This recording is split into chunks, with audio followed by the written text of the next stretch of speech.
ఇక ఈనాడుకు సంబంధించిన కొన్ని హెడ్లైన్స్ అనేది చూద్దాం.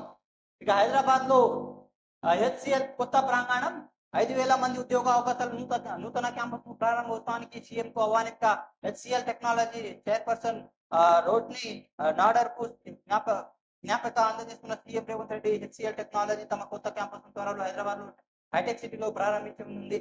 ఇందులో అదనంగా 5,000 మంది ఇంజనీర్లు ఉద్యోగాలు కల్పించనుంది. హెచ్సిఎల్ టెక్నాలజీ చైర్పర్సన్ గా రోష్ని నాడర్ మల్హోత్రా శుక్రవారం సచివాలయ ముఖ్యమంత్రి రేవంత్ రెడ్డి మర్యాద పూర్వకంగా కలిశారు అన్నట్టు ఒక ఇక ఎందుకింత దూకుడు ఒక్క రోజు కూడా ఆగలేరా హైడ్రాకు చట్టబద్ధ ఏంటి వ్యక్తిగతంగా ఆదరణ విచారణ ఇవ్వండి. హైడ్రా కమిషనర్ నవీన్పూర్ తహసీల్దార్ కు హైకోర్టు ఆదేశం. ఇక అక్రమ నిర్మాణ పేరుతో కూల్చివేతలు ఎందుకు ఇంత దూకుడు వ్యవహరిస్తున్నారు? శనివారం నుంచి ఆదివారం కూల్చేస్తారా? ఒక్క రోజు కూడా ఆగలేరా అని హైడ్రా శుక్రవారం హైకోర్టు ప్రశ్నించింది. హైడ్రాను ఉన్న చట్టబద్ధత ఏమిటంటూ గతంలో 2 పిటిషన్లు అడగామని మళ్ళీ అడుగుతున్నామని వ్యాఖ్యానించింది. హైడ్రా కేవలం నోడల్ ఏజెన్సీ మాత్రమే అని పేర్కొంది హైకోర్టు.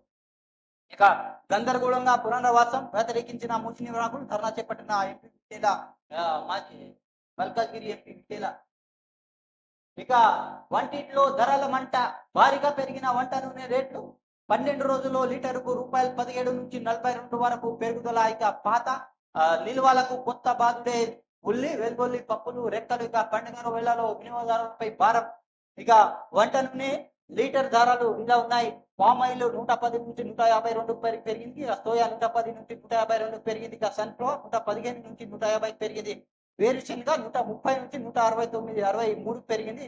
నువ్వుల నూనె 109 నుంచి 140 పెరిగింది. ఇక రైస్ 116 నుంచి 130. పత్తి అనేది 106 నుంచి 128 పెరిగినట్టు పేపర్లో ఇవ్వడం జరిగింది.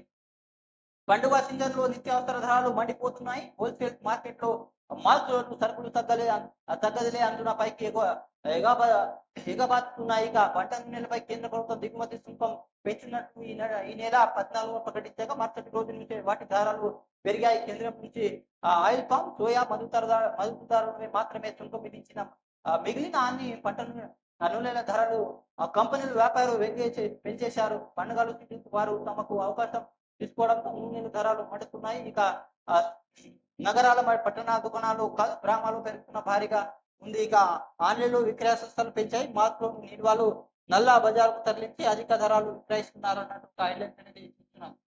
ఇది ఈనాడుకు సంబంధించిన కొన్ని వార్తలు అనేది మనం చూస్తున్నాం. Please subscribe, like, comment and share my channel.